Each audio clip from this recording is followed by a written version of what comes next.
दोस्तों नमस्कार। आज हम लोग सीखेंगे बकरियों के लिप्स पे होने वाली एक वायरल बीमारी जिसे ऑर्फ या स्कैबी माउथ या कंटेजियस इक्थाइमा कहा जाता है। इसको कैसे पहचानेंगे और इसका क्या ट्रीटमेंट अप्रोच होगा, इसका डिटेल में चर्चा हम लोग इस वीडियो के माध्यम से करने वाले हैं। तो जैसा कि मैं बता दूं कि इस बकरी को आप जो देख रहे हैं, इसके लिप्स के ऊपर एक लीजन बना है, स्कैब बना है, जो पोस्चुलर हो सकता है यानी कि पस भरा हो सकता है। और ये टिपिकल प्रेजेंटेशन होता है स्कैबी माउथ का, ऑर्फ का, जो एक पैरापॉक्स वायरस से होता है। और ये वायरस एक्चुअली कंटेजियस होता है, एक से दूसरे जानवर में बहुत तेज़ी के साथ फैलता है, तो बकरियों को बहुत परेशान करता है। और इसका कोर्स जो होता है, वायरस जो है, 1 से 4 हफ्ते तक बकरी के अंदर रह सकता है। हालांकि इसे सेल्फ लिमिटिंग माना जाता है, लेकिन सीरियस कंडीशन में ये बकरियों को खाने में तकलीफ़ होता है, उनका वेट लॉस होना शुरू हो जाता है। तो इसका मैनेजमेंट बहुत ज़रूरी होता है। अगर आप देखेंगे तो बकरी के अगर चेहरे पे बहुत ज़्यादा लीजन बन गया है तो उसमें मैगट्स होने के बहुत चांसेस रहते हैं। सेकेंडरी बैक्टीरियल इन्फेक्शन हो जाता है तो वहाँ पे समस्या ज़्यादा हो जाती है, और एनिमल जो है इनिशियल स्टेज में थोड़ा लंगड़ा के चलता है या फीवर में रहता है, बाद में नॉर्मल हो जाता है, लेकिन सेकेंडरी बैक्टीरियल इन्फेक्शन के चलते उसको खाने पीने में तकलीफ़ होती है। तो इसको मैनेज करना बहुत ज़रूरी होता है।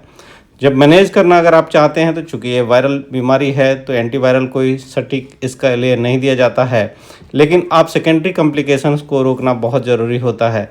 तो आप बैक्टीरियल इन्फेक्शन को अगर रोकना चाहते हैं तो यहाँ पे आपको एंटीबायोटिक का स्प्रे करना होगा या ऑइंटमेंट लगाना होगा, या साथ ही साथ आपको यहाँ पे इंजेक्टेबल एंटीबायोटिक्स का भी इस्तेमाल करना होगा।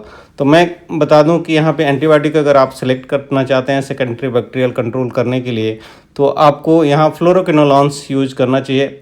इसमें आजकल मार्वोफ्लॉक्सासिन आता है। मार्वोफ्लॉक्सासिन बढ़िया काम करता है। मार्वोफ्लॉक्सासिन का जो डोज है वो इम्पॉर्टेंट है। आप अगर डेली लगाना चाहते हैं तो 2 mg पर kg बॉडी वेट के हिसाब से लगाना चाहिए। जनरली जो मार्केट में मार्वोफ्लॉक्सासिन अवेलेबल है वो 10% होता है, यानी कि 100 mg 1 ml में होता है।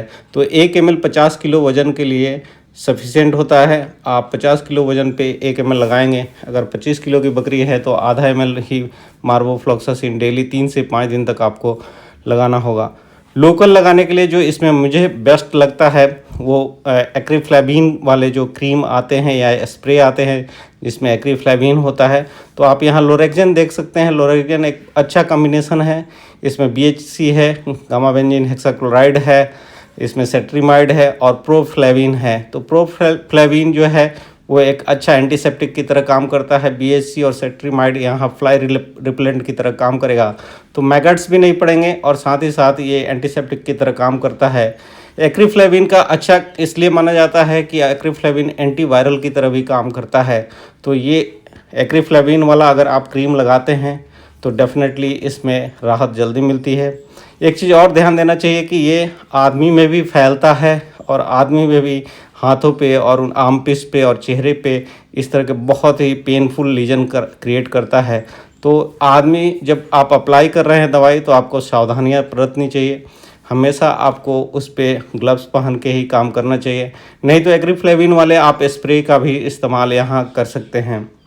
एक चीज़ और ध्यान देना चाहिए, जब भी वायरल बीमारी हो तो वहाँ पे आप इम्यूनिटी इन्हांस करने के लिए एनिमल के लिए अगर इम्यूनिटी सपोर्टर या इम्यूनिटी मॉड्यूलेटर दवाओं का इस्तेमाल करेंगे, जैसे विटामिन E सेलेनियम हो गया, विटामिन C हो गया, तो जल्दी हेल्प मिलता है। अगर स्किन लीजन बन रहे हैं तो आप विटामिन A को भी सिलेक्ट कर सकते हैं इम्यूनिटी सपोर्ट के लिए और स्किन के लीजन्स को हीलिंग होने के लिए।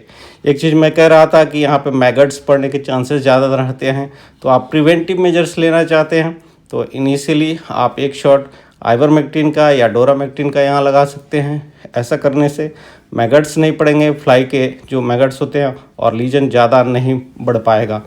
एक चीज़ और ध्यान देनी चाहिए कि अगर आप सोर माउथ हो गया तो इनिशियली जल्दी से अगर आप हाथ से स्कैब को हटा देते हैं तो फिर भरने में समस्या आती है। स्कैब को कभी भी हटाना नहीं चाहिए, वहाँ पे उसको एज यूजुअल खुद से हील होने देना चाहिए। अगर ऐसा करेंगे तो एनिमल को कंफर्ट फील होगा और जल्दी से हील होगा। तो मुझे लगता है कि ये वीडियो आप लोगों को ज़रूर फील्ड कंडीशन में मदद करेगा, और इस तरह के केसेस आएंगे तो उन्हें मैनेज करने में आप सक्षम हो पाएंगे। तो मेरे साथ बने रहने के लिए बहुत बहुत धन्यवाद।